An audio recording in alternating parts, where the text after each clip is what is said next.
ಜನಗಣಮನ ಈ ಸಾಲುಗಳು ಕೇಳಿದರೆ ಸಾಕು, ಅವುಗಳು ಕಿವಿಗೆ ಬಿದ್ದಂತೆಯೇ ದೇಶದ ಜನ ಎದೆಯುಬ್ಬಿಸಿ ನಿಲ್ತಾರೆ, ತಲೆ ಎತ್ತಿ ಸೆಲ್ಯೂಟ್ ಮಾಡ್ತಾರೆ.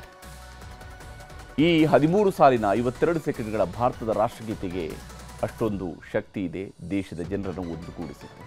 ಆದರೆ ಜನಗಣಮನ ಗೀತೆ ಬರೆದಿದ್ದು ಬ್ರಿಟಿಷರನ್ನು ಸ್ವಾಗತಿಸುವುದಕ್ಕೆ.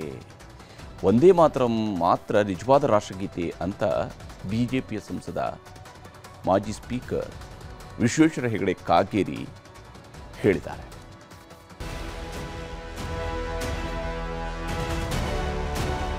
ಉತ್ತರ ಕನ್ನಡ ಬಿಜೆಪಿ ಸಂಸದ ವಿಶ್ವೇಶ್ವರ ಹೆಗಡೆ ಕಾಗೇರಿ ವಿವಾದವನ್ನ ಮೈಮೇಲೆ ಎಳೆದುಕೊಂಡಿದ್ದಾರೆ. ದೇಶದ ರಾಷ್ಟ್ರಗೀತೆ ಕುರಿತು ವಿಶ್ವೇಶ್ವರ ಹೆಗಡೆ ಕಾಗೇರಿ ವಿವಾದಾತ್ಮಕ ಹೇಳಿಕೆ ನೀಡಿದ್ದಾರೆ. ಈಗ ಇರುವ ರಾಷ್ಟ್ರಗೀತೆ ಜನಗಣಮನ ಮೂಲತಃ ಬ್ರಿಟಿಷರ ಸ್ವಾಗತಕ್ಕೆ ರಚಿಸಿದ್ದ ಗೀತೆ ಅಂತ ಕಾಗೇರಿ ಹೇಳಿದ್ದಾರೆ. ಹೊನ್ನಾವರದಲ್ಲಿ ಸರ್ದಾರ್ ವಲ್ಲಭಭಾಯಿ ಪಟೇಲ್ 150ನೇ ಜನ್ಮ ದಿನಾಚರಣೆ ಅಂಗವಾಗಿ ನಡೆದ ಏಕತಾ ನಡಿಗೆ ಕಾರ್ಯಕ್ರಮದಲ್ಲಿ ಕಾಗೇರಿ ಹೇಳಿದ್ದು ವಿವಾದ ಎಬ್ಬಿಸಿದೆ. ನಮ್ಮ ದೇಶದಲ್ಲಿ ಜನಗಣಮನ ರಾಷ್ಟ್ರಗೀತೆ ಏನಿದೆಯೋ ಅದಕ್ಕೆ ಸರಿಸಮವಾದ ರಾಷ್ಟ್ರಗೀತೆ ಅಂತ ಒಂದೇ ಮಾತ್ರ ಇದ್ದೇ ಇದೆ. ನಾನು ಇತಿಹಾಸವನ್ನ ಮತ್ತೆ ಕೆದಕೋದಕ್ಕೆ ಹೋಗೋದಿಲ್ಲ. ಹಾಗೆ ನೋಡಿದ್ರೆ ಒಂದೇ ಮಾತ್ರಮೇ ರಾಷ್ಟ್ರಗೀತೆ ಆಗ್ಬೇಕು ಅನ್ನುವಂತ ಕೂಗು ಬಲವಾಗಿತ್ತು. ಆದ್ರೆ ಅವತ್ತಿನ ನಮ್ಮ ಪೂರ್ವಜರು ಒಂದೇ ಮಾತ್ರಮೂ ಇರಲಿ, ಜೊತೆಗೆ ಆ ಬ್ರಿಟಿಷ್ ಅಧಿಕಾರಿಯನ್ನ ಸ್ವಾಗತಿಸೋದಕ್ಕೆ ರಚನೆ ಮಾಡಿರುವಂತ ಜನಗಣಮನವೂ ಇರಲಿ ಅಂತ ಎರಡನ್ನೂ ನಮಗೆ ಸೇರಿಸಿ ನಾವು ಇವತ್ತು ಅದನ್ನು ಒಪ್ಪಿಕೊಂಡು ಅದನ್ನು ಪಾಲಿಸ್ತಾ ಇದ್ದೇವೆ.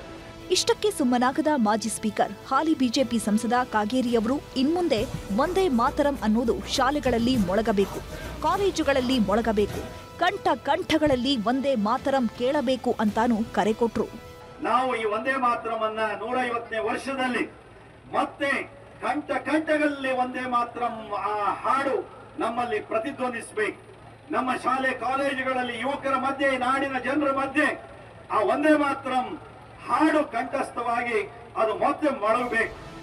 ರಾಷ್ಟ್ರಗೀತೆ ಜನಗಣಮನ ಭಾರತದ ವೈಭವ ಮತ್ತು ಸಾರ್ವಭೌಮತೆಯ ಸಂಕೇತವಾಗಿದೆ. ವಿಶ್ವಮಾನ್ಯ ಕವಿ ರವೀಂದ್ರನಾಥ್ ಟ್ಯಾಗೋರ್ ಅವರು ರಚಿಸಿದ ಜನಗಣಮನವೇ ರಾಷ್ಟ್ರಗೀತೆ ಅಂತ ದೇಶದ ಜನರೂ ಅಪ್ಪಿಕೊಂಡಿದ್ದಾರೆ. ಅಂದ್ಹಾಗೆ 1911ರಲ್ಲಿ ಕೋಲ್ಕತ್ತಾದಲ್ಲಿ ನಡೆದ ಭಾರತ ರಾಷ್ಟ್ರೀಯ ಕಾಂಗ್ರೆಸ್ ಅಧಿವೇಶನಕ್ಕೆಂದೇ ಈ ಹಾಡನ್ನು ರವೀಂದ್ರನಾಥ್ ಟ್ಯಾಗೋರ್ ಸಂಯೋಜನೆ ಮಾಡಿದ್ರು. ಟ್ಯಾಗೋರರು 1919ರಲ್ಲಿ ಜನಗಣಮನ ಗೀತೆಯನ್ನು ಸ್ವತಃ ಇಂಗ್ಲಿಷ್ ಭಾಷೆಗೆ ಅನುವಾದಿಸಿದ್ರು.